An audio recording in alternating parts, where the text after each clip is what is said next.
In any research or scientific endeavor is predicated on the belief that empiricism is the best or at least the most dependable route to knowledge.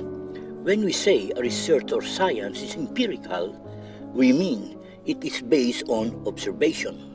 And the most precious and priceless is the time spent by the researcher gathering information with a very observative and keen eye to see any significant events or changes, analyzing and keeping records.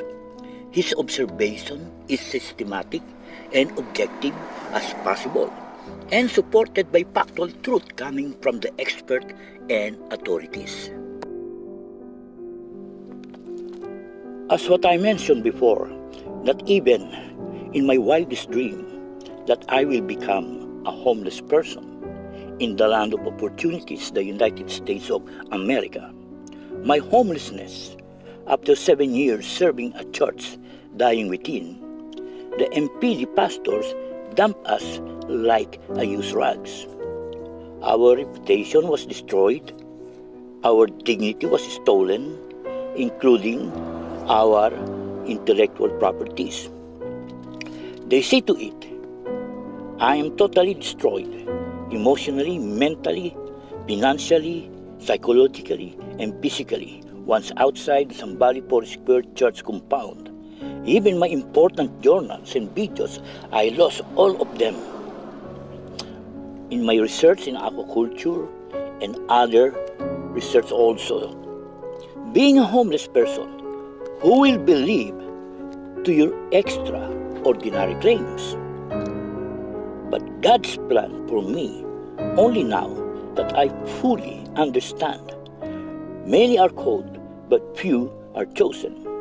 Once God will use you to deliver a message, you will be purified like an iron subjected to extreme heat and pounded over and over again and again to become a stainless steel that is even rust-free. God sometimes will break a man and then restored with a great wisdom. My homelessness experience is the best situation I will cherish. Why? The true human being you will encounter are the homeless. My earthly possessions are all in my car. Like the homeless, they are all carrying their earthly possession in a grocery cart, nothing to show except who they are. I am accepted by these beautiful people, and they teach me how to survive with almost no money for the past 3 years. Every time the LAPD will see the homeless people, I am with them sharing the Word of God. We were having a Bible study I initiated. During all the years of my life, I did my best in searching the true meaning of life. I arrived at some points of my earthly endeavors when I thought I had it within my grasp, only to find that everything was ephemeral. I was grasping for the wind, as King Solomon lamented in his book of wisdom in Ecclesiastes chapter 2, verses 17 to 23. So I hated life because the work that is done under the sun was grievous to me. All of it is meaningless, chasing after the wind. I hated all the things I have toiled for under the sun because I must leave them to the one who comes after me. And who knows whether he will be a wise man or a fool. Yet he will have control over the work into which I have poured my effort and skill under the sun. This too is meaningless. So my heart began to despair over all my toilsome labor under the sun, for a man may do his work with wisdom, knowledge, and skills, and then he must leave all he owns to someone who has not worked for it. This too is a great misfortune. What does a man forget for all the toil and anxious striving with which he labors under the sun. All his days his work is pain and grief, even at night his mind does not rest. This too is meaningless.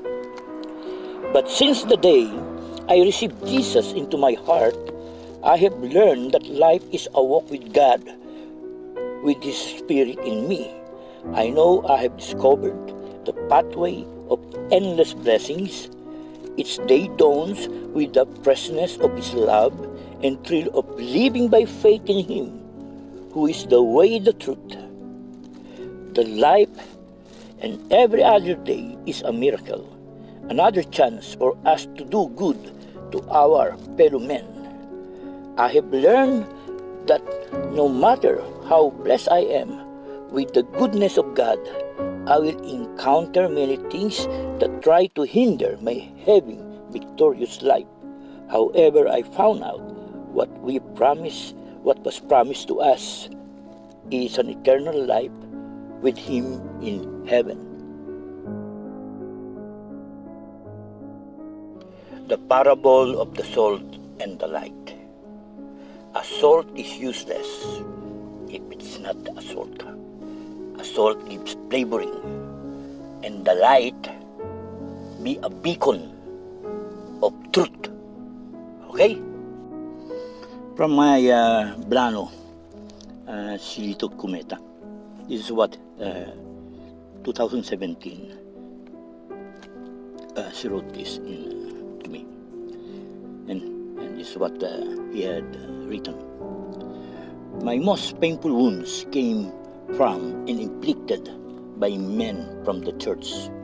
If it happens to you, blessed are you, for Christ is teaching you through humility, for nothing could offend us more than those we are supposed to and commanded to love.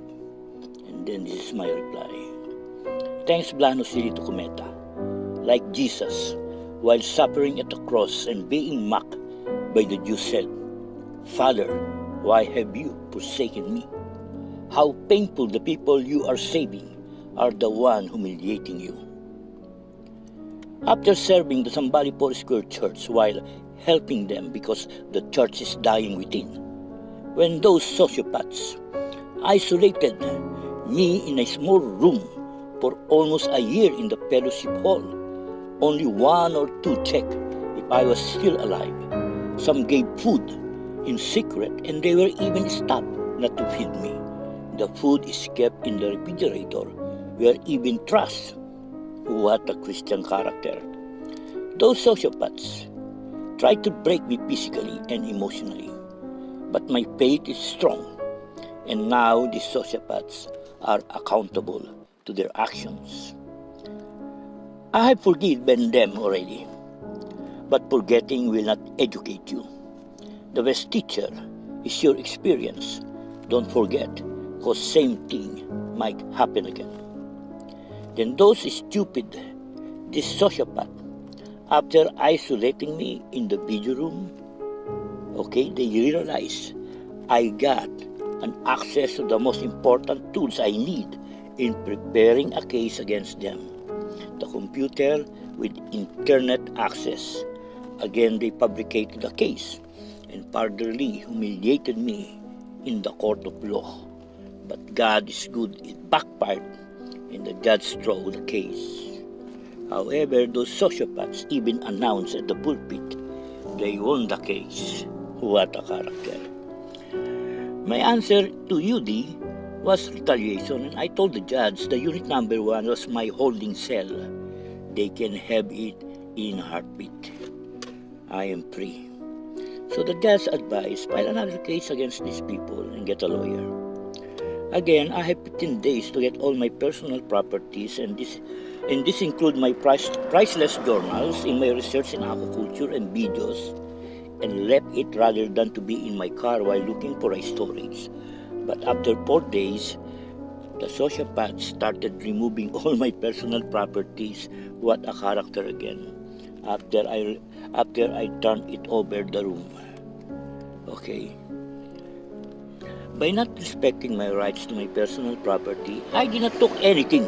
I told the one that cleaned up Mercedes, who backed some of my journals, as is instructed by the senior pastor, Jeff Nelson, that our case is ongoing and I don't trust these people no more. Okay? Now, the sociopath, they will do some stupid actions again, as here in social media, they are done, in which they did. So, Efren Maulino Tadiaman, man is gone. Anyway, now, years pass by and the sociopaths think the statute of limitation is already expired. They forgot I do research, innovation, and invention and development. They have no time frame. My personal notes and journals, plus my videos and prototypes are what this government wants. Anything that have economic significance, especially in aquaculture, okay, and renewable energy. Okay, this is $1 billion industry. Okay. I've been working in my journal, personal journal, and writing everything regarding my research in aquaculture and renewable energy. And it took me years to do it. And I almost lost it when they told my Nissan Sentra. The second security even accepted it, that my old car, they tow it. Food and energy, the most important commodities in the future. We should do some actions in research and development and innovation for the future of our children's children. From 2001 to 2007, I did my independent research and development and innovation in aquaculture from 2003 to 2007. I transferred to Aqua Farming Tech Incorporated to test my broodstock red and golden orange tilapia with the approval of Rocky Friends to test it in this farm. He is also the founder and CEO. When I was in Aqua Farming Tech, I collaborated with Rocky Friends in research and development and innovation in intensive culture system in aquaculture. Most of it are out-of-the-box ideas, and the experimentation we have done was recorded in videos and in my personal journals. Rocky Friends and me, Efren Tadiaman, had done some innovations never been tried in aquaculture. Rocky and me is the same age. We are born in 1957. We are the baby boomer. Aqua Farming Tech is the definitive leader in the industry. State-of-the-art aquaculture operations are conducted from the two farms encompassing 120 acres. Always an industry innovator. Aqua Farming Tech is the first farm with more than 60 tanks. One of the first farms to build above the ground cement tanks, and the first farm to utilize a mechanical aerator to improve the oxygenation of the water, the first farm to develop and implement method of recycling water, and the first farm to generate significant percentage of its power from solar, and the first farm to self-manufacture its own feed, and the only farm endorsed and accredited by the state of California to do and accept training and education of people about intensive culture system in aquaculture. In a world with increasingly limited land for growing food, we invest in agricultural enterprises that produce the highest possible yield per acre. We also leverage that strength by using the most efficient energy resources on the planet. It's no secret that some of the smartest investors in the world are betting on the development of highly efficient methods of growing food in smaller spaces. People like George Soros, Warren Buffett, and Bill Gates have seen the numbers and added farmland to their portfolios. Here's what they know. The world's population is projected to be 40% higher by 2050 than it is today. That's not far down the road, and yet our farmland is shrinking every year. An estimated worldwide equivalent of 40% of California's agricultural land is lost every 18 months, which will result in a dramatic increase in the cost of food. But there's hope and opportunity. There are methods of farming that can address these frightening numbers and help feed a hungry planet while generating profits for forward-thinking investors. In short, a chance to do well by doing good. In this respect, New Global Energy Business Unit, Aqua Farming Tech, has been at the forefront of developing and implementing the most advanced sustainable methods of producing premium seafood since 1993. Its operations are located just east of Palm Springs in the heart of the Coachella Valley in California. When Aqua Farming Tech started, global aquaculture accounted for less than 10% of seafood consumption. Now it's about 40%. The United States imports about 86% of its seafood, only half of which is wild caught. In fact, what looks like a brilliant idea now had its critics 20 years ago, as our aqua farming manager, industry legend Rocky French explains. When we started, everybody was thinking that we were crazy because we're trying to build fish farm in the desert. It turned out this is the very best place to start fish farming. But as ideal as the Coachella Valley is for growing tilapia, this type of farming also has its pitfalls. In California and elsewhere, other fish farms have shut down as a result of 3 persistent issues. We're fortunate that Rocky and the rest of our technical team have met these challenges. High density type of fish farming, you're faced with like 3 major problems. Electricity, feed, and water. In our case, we're able to mitigate our problem by putting a solar array. We save about, we save about 80 to 90% of our electric bill already. The second issue was water use. And of course, in the farm, we're doing recirculation. We pump the water, it goes into our reservoir, gets cleaned up by the water vegetation. One of the major costs of fish production is feed. We figured that if we could build our own feed mill, design our own feed, and have better control on what type of ingredients that we could put in the feed, this would be a major contribution to the production of good quality, sustainable type of fish. In addition to producing our own feed, Aqua Farming Tech has developed a proprietary fish feeding methodology that is projected to save up to 70% of the overall feed cost. The program involves feeding our fish green algae for the first 4 months in the grow-out ponds. In their natural environment, tilapia, which are vegetarian, feed on nutrient-rich algae and other aquatic plants. This sustainable technique dramatically lowers the feed cost, and the oxygen-producing action of the algae reduces electricity costs by diminishing the need to run mechanical paddle wheels to aerate the water during the day when the electricity rates are at their highest. By successfully solving critical cost issues that confront fish farming in this area, we lead the industry in tilapia farming, and we are in a position to acquire or lease other California fish farms as they have closed. Because Aqua Farming Tech has perfected high-density aqua farming, our yields are much higher per acre than traditional fish farming. Most farms yield about 1,200 to 1,500 fish per acre, while we average 30 to 35,000 fish per acre.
I was doing my independent research in aquaculture about intensive tilapia farming, it really opened my mind to really explore and learn a lot of things.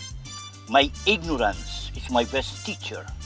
For 7 years of putting 100% of my time studying the industry about aquaculture, it covered also marketing, production, product development, and how to be off the grid in search of renewable energy, self-sufficient in quality feeds production in the future of the industry. My intellectual property that concerns about this industry, trade secrets that I learned, gathered, my documentation in videos, aside from my journals and personal notes, some model system we tried and worked beyond our expectation and passed Rocky Friend's strict and meticulous standard to be used in his production. We were able to formulate some new solutions so valuable in the future to be used once I finally decided to venture in aquaculture or share it to the right people who believe in us for the advancement of the industry. God bless. Rocky Friends is the founder and president of Aqua Farming Tech, founded 1993. Rocky Friends, to whom I collaborated in research and development while doing a feasibility study in aquaculture for my own company, which I did an intensive study and educating myself as an independent researcher from 2001 to 2007. Rocky Friends, a visionary in aquaculture in the 21st century, decades of dedicated innovation and research to whom we have envisioned that someday the fruit of our labor will be recognized, not for monetary gain but as a contributors in the advancement of the aquaculture industry. Like Rocky Friends, we are willing to go out of the box, ideas that are crazy, and we are motivated by passion and seeking the truth. Year-round production of red tilapia fingerlings for local growers monthly, an average of 10 grams. The Desert Fisherman Hatchery, the only local company whose objective is production of quality fingerlings and continually do research and development for the benefits of the industry. We had the technology, knowledge, expertise, and competent people to produce year-round of quality fingerlings.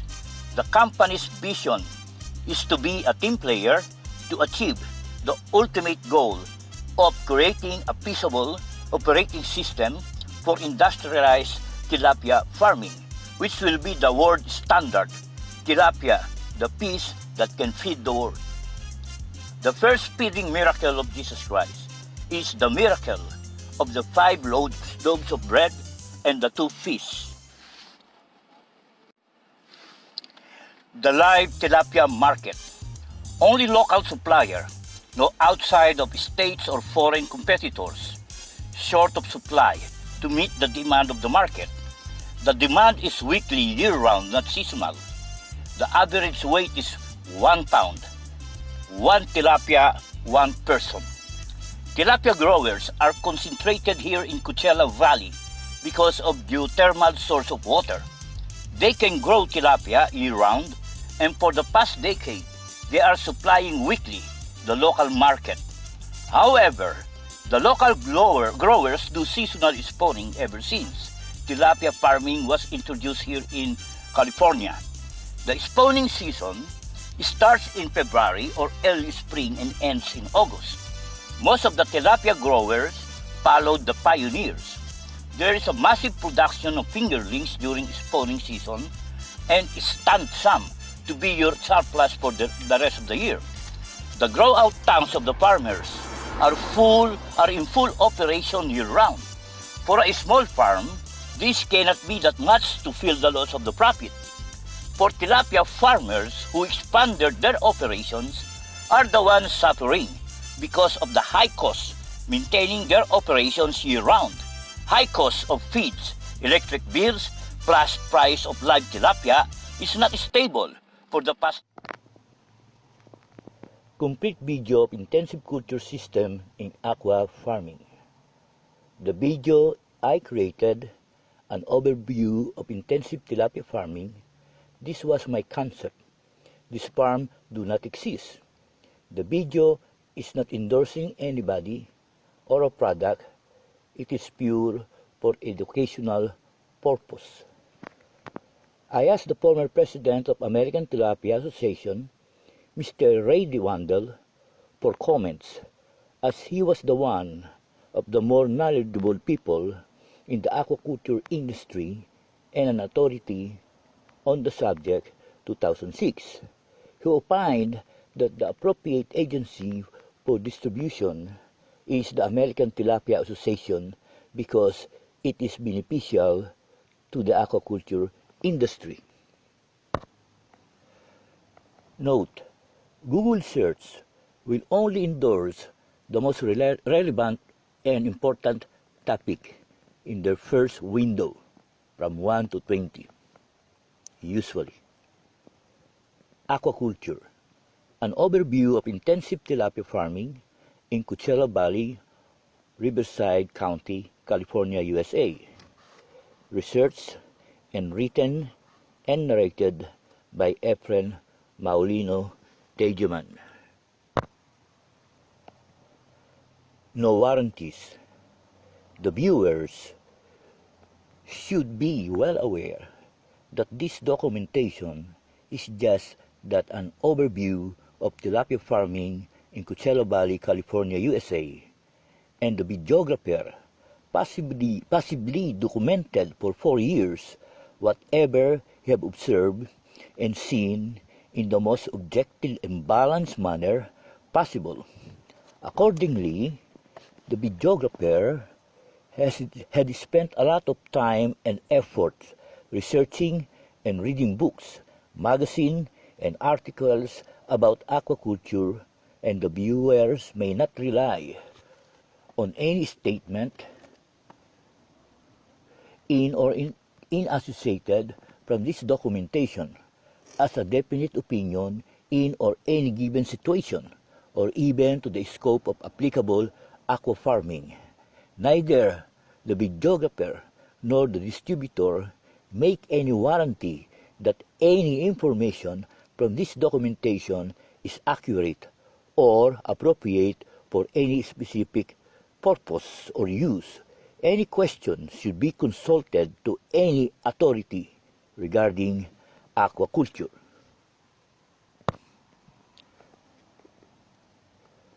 Table of contents. Video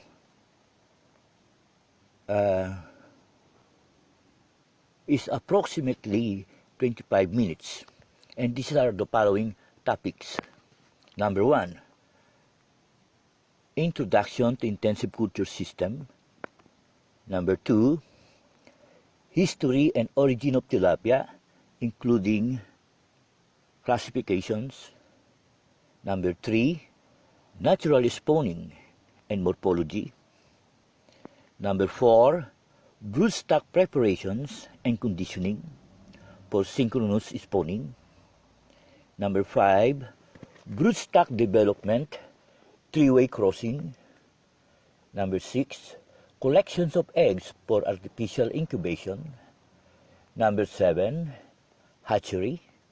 Number 8, hatchery, artificial incubation, and fry collections. Number 9, water chemistry and other factors affecting the growth of fish or tilapia. Number 10, modular stocking of tilapia from fry, fingerling, juvenile to grow out tanks to market. Number 11, different types of feeding and feeders. Number 12, definition of circular concrete tank being a self-cleaning tank. Number 13, harvesting and grading system. Number 14, waste management and water exchange. Number 15, transporting produce to live market.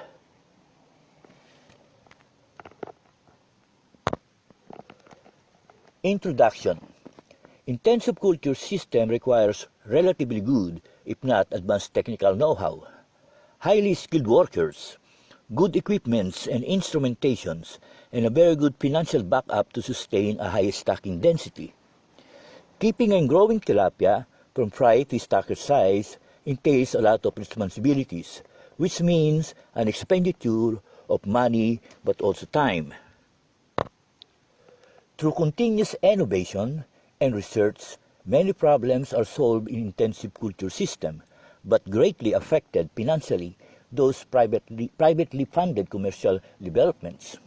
Serious efforts towards practical and efficient tank design and understanding harnessing the available natural resources reduce the production costs. Tilapia, native to Africa and Middle East, captured and fished since biblical times. In Israel, they are called St. Peter fish. The ancient Egyptians bred and raised them as source of food. The capacity of tilapia to adapt to a wide range of environmental situations surpasses that practically all other fish species. It is precisely this capability that has resulted in their being used as an important food source in many tropical countries, where they are now farmed like carp or trout in Europe and North America. Tilapia, the second most common farm-raised food fish in the world. The development of quality broodstock is one of the key in the success of intensive tilapia farming. Three-way crossing of different species of tilapia is usually done. The species that are most commonly reared in aquaculture are in genus Orychromis.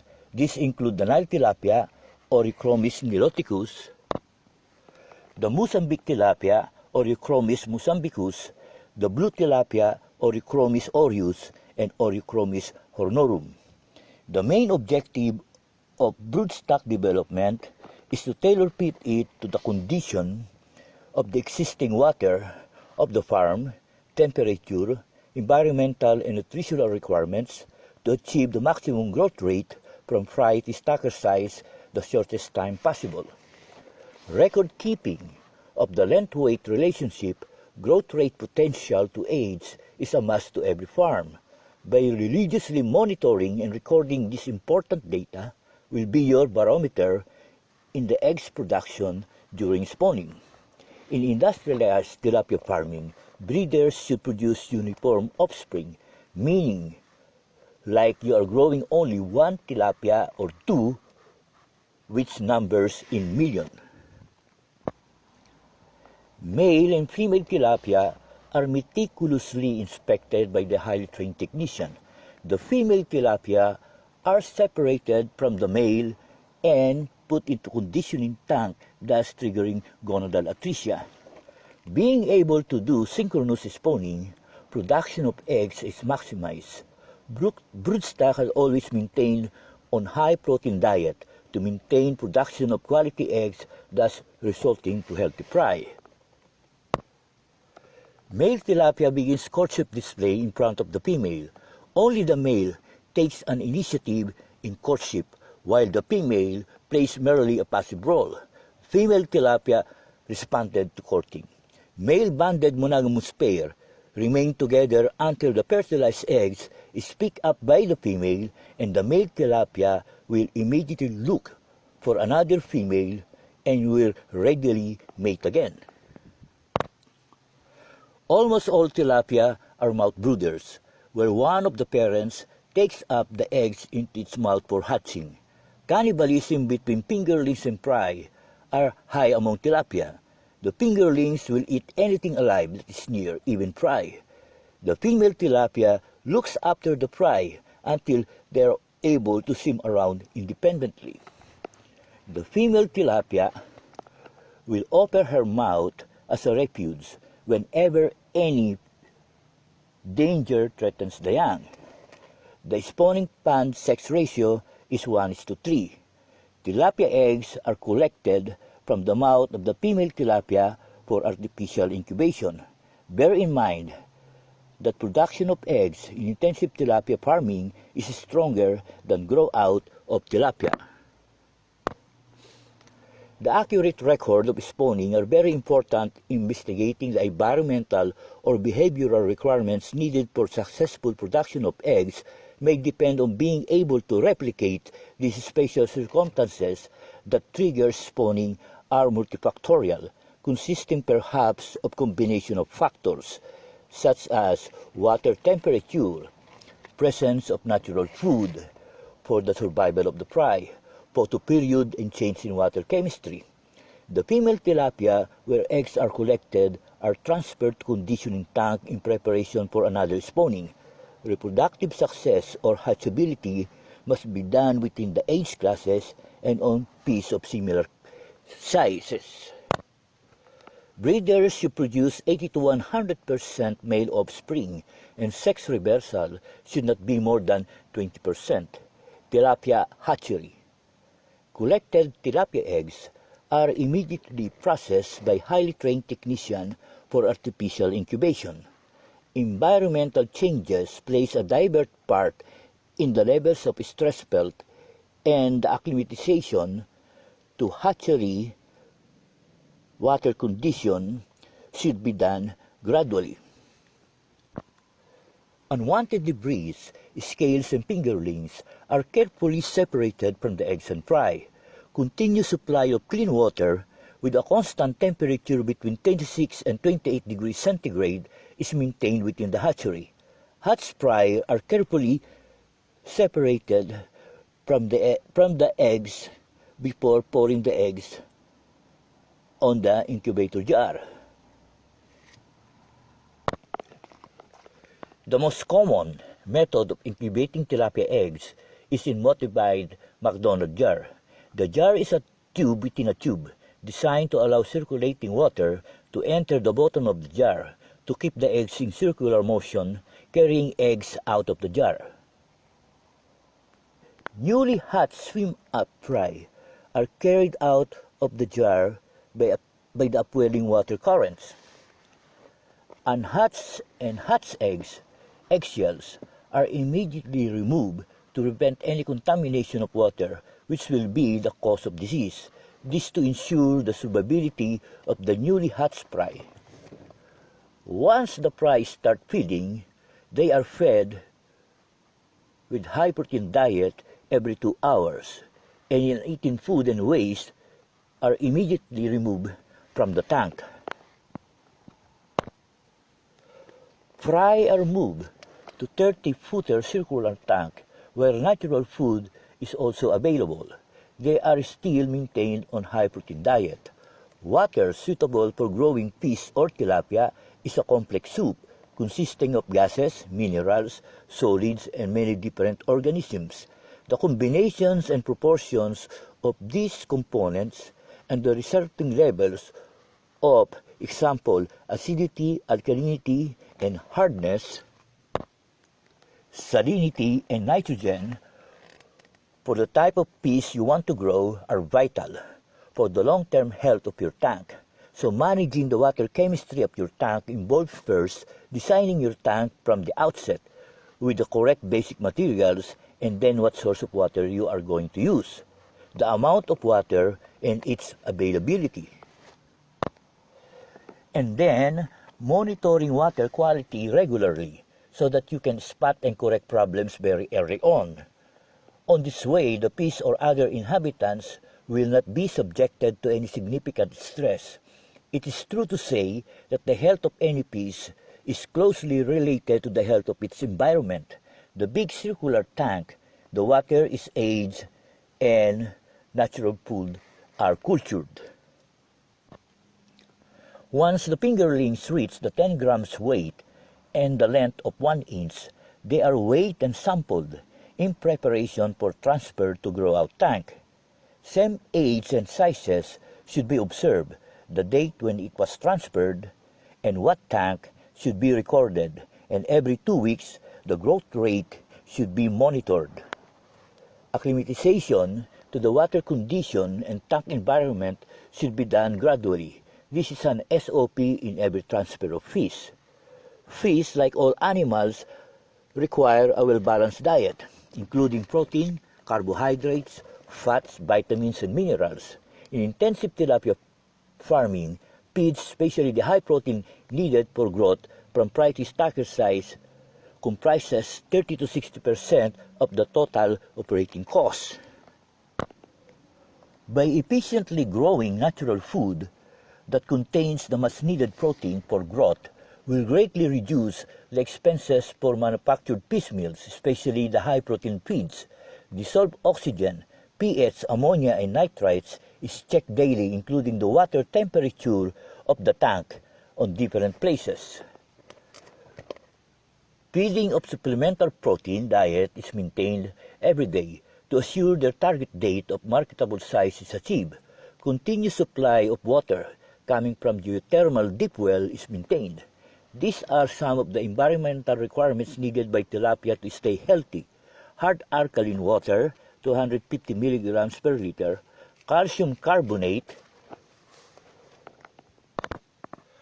constant temperature of 26 degrees centigrade with a pH range of 8.6 to 9.2.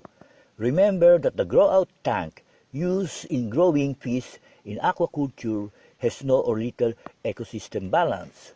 Grow-out tank controlled environment focus on dissolved oxygen, waste management, and redox ability of water to ionization.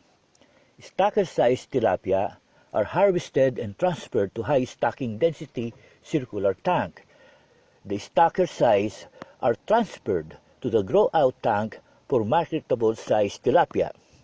A 100-footer concrete circular tank with a high stocking density, a 5 horsepower flywheel, is kept running 24/7. Demand feeders are used for feeding tilapia. It delivers the feeds through continuous trickles of small amount of feeds due to the pendulum-like movement created by the water current. Circular tank used in intensive tilapia farming are self-cleaning. Flushing of the accumulated waste in the center of the tank should be done regularly. To maintain the healthiness of the water suitable for growing tilapia, only the locally grown tilapia can supply the live market, and it can't supply the needed demand of the market to date. After all the money and time spent in growing tilapia to market size, a very efficient grading and harvesting system that minimizes stress and will not damage the scales and mucus of tilapia should be taken in serious consideration by every tilapia farm selling their produce live to the end consumers. A high stocking density level circular tank containing marketable size tilapia is being prepared for harvesting. An original idea for harvesting and grading system I designed for circular tank exceeded the farm's expectation and proved to significantly less traumatic to tilapia harvested for market. By minimizing stress and damage to the scales and mucus, you produce a high-quality tilapia, uniform in size, and consistent product that can demand a competitive price. Tilapia remain calmly in the water while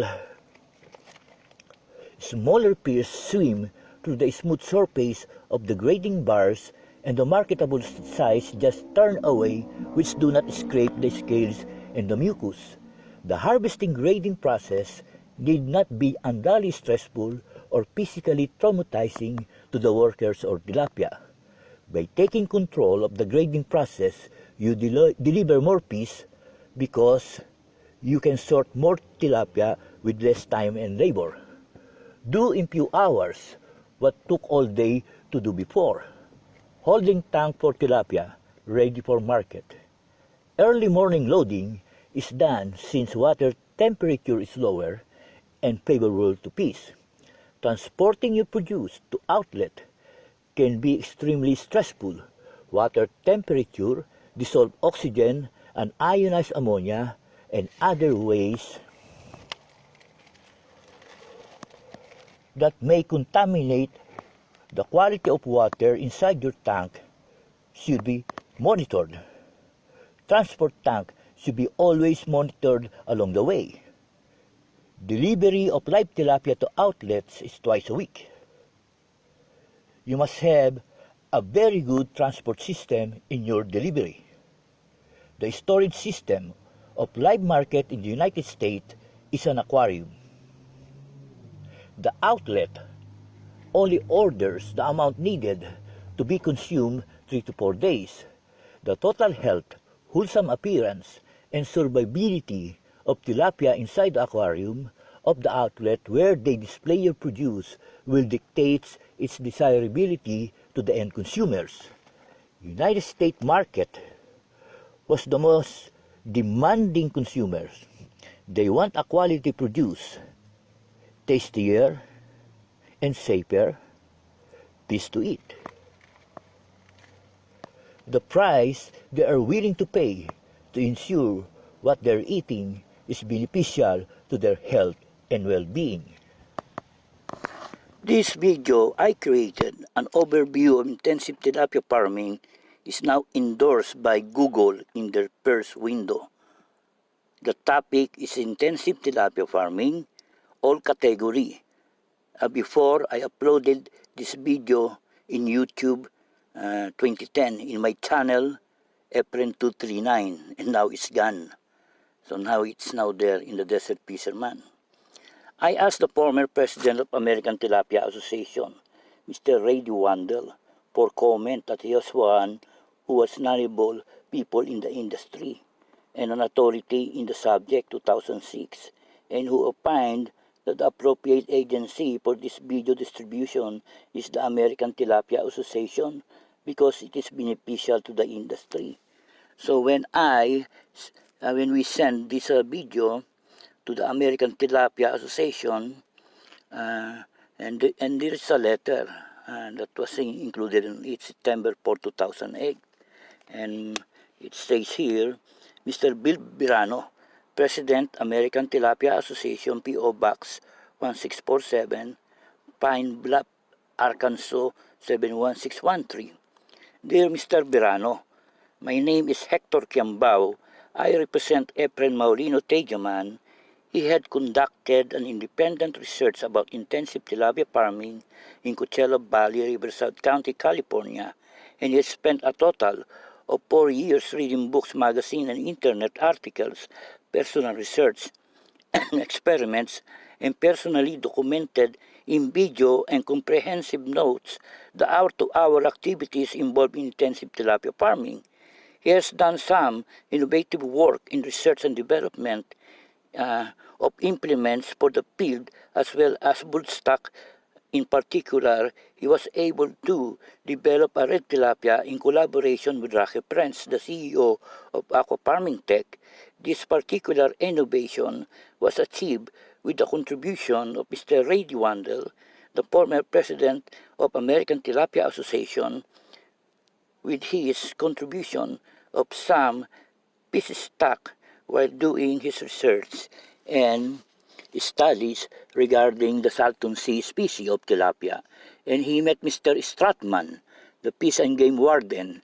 As a result of his initial contact and upon the realization that Mr. Tadiaman is an independent researcher, he was requested to share some knowledge due to the fact that the private companies treat this information as proprietary, as Mr. Stratman, in his capacity as a Fish and Game Warden, have to go to the Philippines just to expose him to practical information.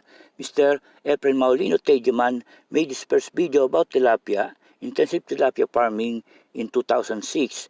That video was about an hour long. It was shown to Mr. Ray Wandel for comment, and he was the one that is more knowledgeable. Anyway, so now, this video is the only video, in our opinion, okay, that is in existence about tilapia farming here in California. Even Rocky Prince, who is the CEO of Aqua Farming Tech, said that to be endorsed by Google, man, that's a billion that is priceless to be endorsed in that category. Google is the most reliable search engine right now. Okay?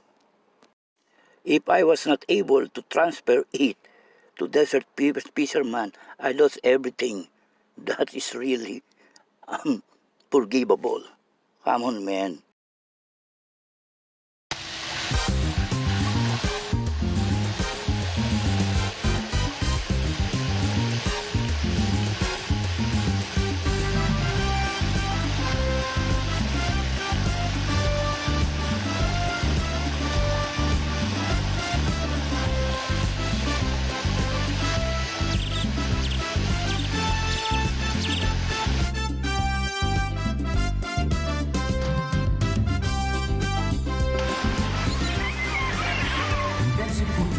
Requires relatively good if not advanced technical know-how, highly skilled workers, good equipment and instrumentations, and a very good financial backup to sustain high stocking density.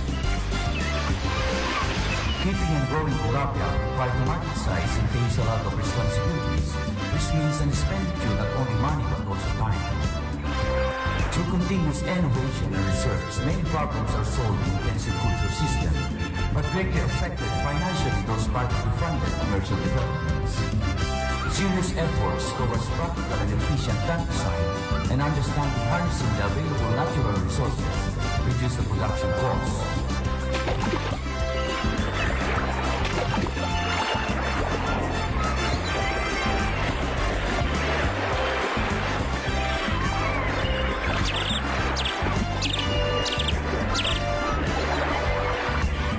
Native to Africa and Middle East, captured and free since biblical times. In Israel, they are called St. Peter's fish. The ancient Egyptians bred and raised them as source of food. The capacity of tilapia to adapt to a wide range of environmental situations surpasses the practically all other fish species. It is precisely this capability that has resulted in their being used as an important food source in many tropical countries, where there are now farm-like carp trout in Europe and North America. Tilapia, the second most common farm-raised fish in the world. The development of quality broodstock is one of the key in the success of intensive tilapia farming.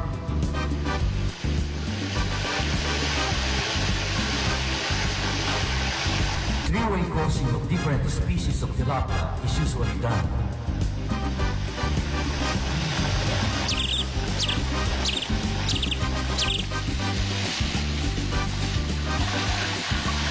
The species that are most commonly reared in aquaculture are in genus Orychromis.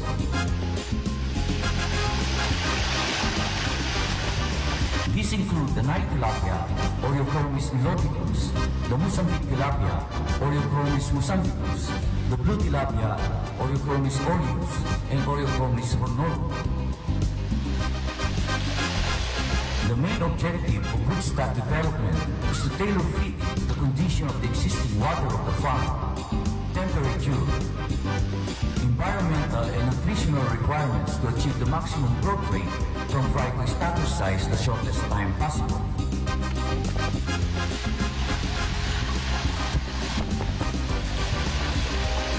Record keeping of the length-weight relationship, growth rate potential to age is a must to every farm.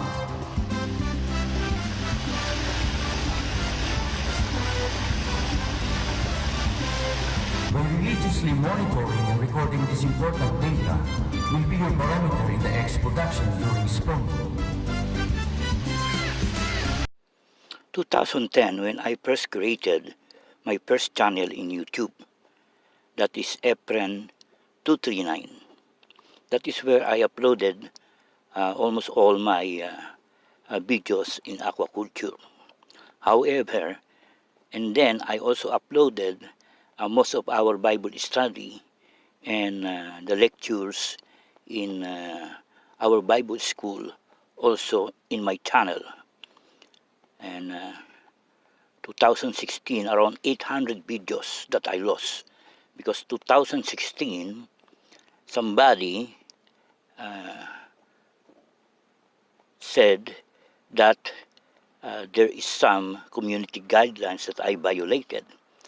And my video in aquaculture has been there since 2010. And after 6 years, okay, the only violation that I know that I made maybe is because the Bible study that we are doing in a Foursquare Church, somebody Foursquare Church. I'm uploading it in my channel, and I know that it's the only one that that maybe somebody complained about copyright infringement. Anyway, we will know who will be that one because, man, we can check everything now. However, the SBFC Gospel Hour, the channel, I'm also the one that created it, and the Somebody for Square Church and Somebody for Square Ministry, I'm the one also that created all those channels. And it's still there, except for Efren 239. So now, since they did not pay me regarding my videos that I created, so now who owns the copyright of those videos? That's big legal action again against these people. Man, God is good.